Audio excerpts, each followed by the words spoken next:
So in the comments of almost every single video post, I always see it on Twitter, even other content creators, their comments, I always see people complaining about their solo queue experience. And I always try to tell people, don't solo queue, bro. Find teammates. Go out your way to talk to people. I did that back in the day and it worked tremendously. I made so many friends through just reaching out to people on Twitter, online, and just inviting people in general, and you become friends, and it's just that easy. But people just don't seem to do that nowadays. They rather go through the gauntlet of hell, which is solo queue, and I just don't understand it at all. But in today's video, I'm gonna be trying to give you guys my best tips to dominate solo queuing. I have solo queued before. I had a horrible time doing it. I've dropped a lot of kills and I've gotten some brain dead teammates and we've lost the maps, and it's just insane overall. So I personally don't like it. But if you actually do not want to find anyone to play with, if you don't want to team with anybody, if you're stuck on solo queue, you're just an introvert, and this video is here to help you guys out. So as you guys know, solo queuing, you're not gonna find the best teammates in the world. You might get paired up with 3 fucking dog shit players and you're like, how do they even get to this current rank? Because they are brain dead, they're not rotating,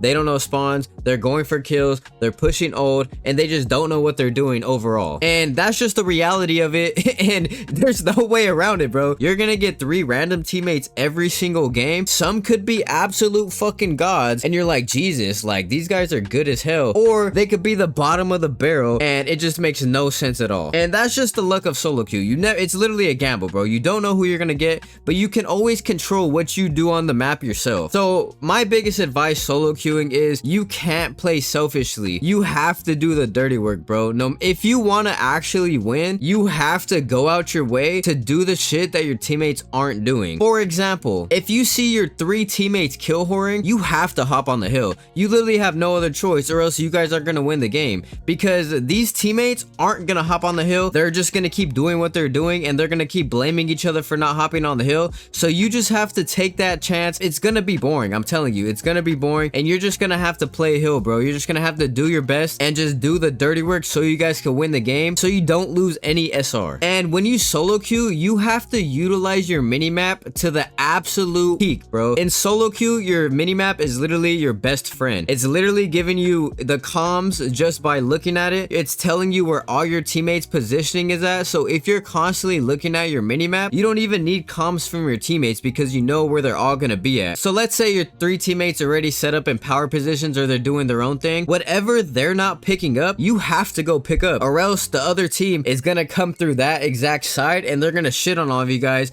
and you guys are just gonna look dumb as a team together, and the other team's gonna be like, what the fuck are these guys doing? And then your teammates are gonna start blaming each other and you're gonna be like, yo, this guy's fucking stupid, why isn't he watching this? No, bro, you just have to, like, I'm telling you, you have to do the dirty work. You have to do what you don't want to do. You have to step out your comfort zone. Look at your minimap, look at what's being left open, and you have to go pick that up. I'm gonna use Skyline as an example, right? Say you have the bedroom spawn. Say there's 1 teammate bottom bed, there's 1 teammate on hill on the jacuzzi, and there's 1 teammate top bed, and kitchen is wide open. Majority of the time, the opposite team is gonna push through kitchen. So what do you have to do? You have to go watch kitchen. A lot of the times your teammates are gonna make dumbass plays, but you cannot control what they do. They're not calming what they're doing. They're literally just running around, do whatever the fuck they want, like they're playing TDM or something. That's the unfortunate part. You're just gonna have to deal with that and adjust your gameplay based off of what they're doing on the map. And usually when you have a team, everyone calms where they're spawning at. Everyone's calming where they're sitting, what they're doing and all that. But you have no one to calm to in solo queue unless there's people have their mics on,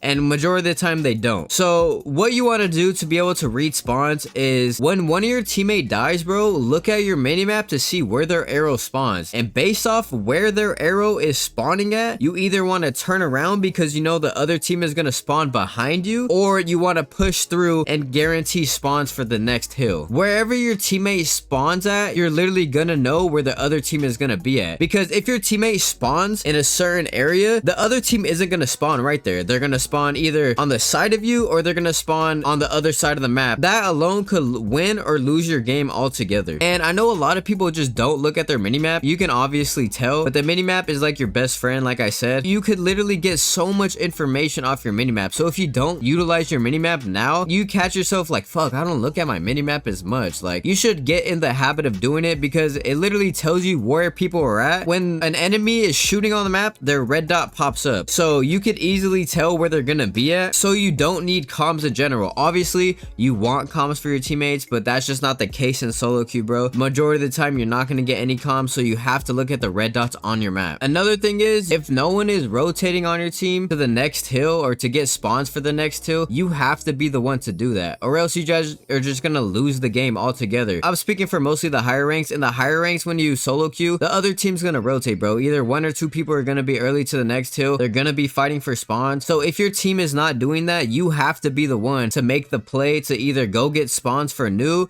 or just to rotate in general, just to find those two, maybe a 1 or 2 piece, and now your whole teammate, they're fighting for old, doing whatever the fuck they want to do, but you're at least, you know, you're making the good play just to get spawns and do what you have to do to at least try to win the game. It's not always gonna work. Your teammates are gonna be brain dead some of the times. They're gonna be pushing old with 10 seconds left. They're gonna be doing dumbass shit on S&D where all you guys are pushing one site and they're just gonna be going off on their own, dying, doing who knows fucking what, to be honest. And it's just not gonna work, bro. I'm telling you, a lot of the people in solo queue, they don't care to win. They're literally just playing just to play, get high KD. They don't think about the game at all. And it's just unfortunate because you would think, like, say a lot of the people that are solo queue in Diamond, I've experienced it. I've had teammates that been solo queuing and I'm just like, brother, how the fuck did you get to this rank? Because there's no way you made it out of gold. No shots to all the gold people, but I'm like, there's no way you actually made it out of that rank. It makes no sense to me. But if you do find yourself on a win streak with good players, or you team with some good players, you're like, damn, these guys actually know what they're doing. I don't even have to say anything and they know what they're doing. You got to invite those people, bro.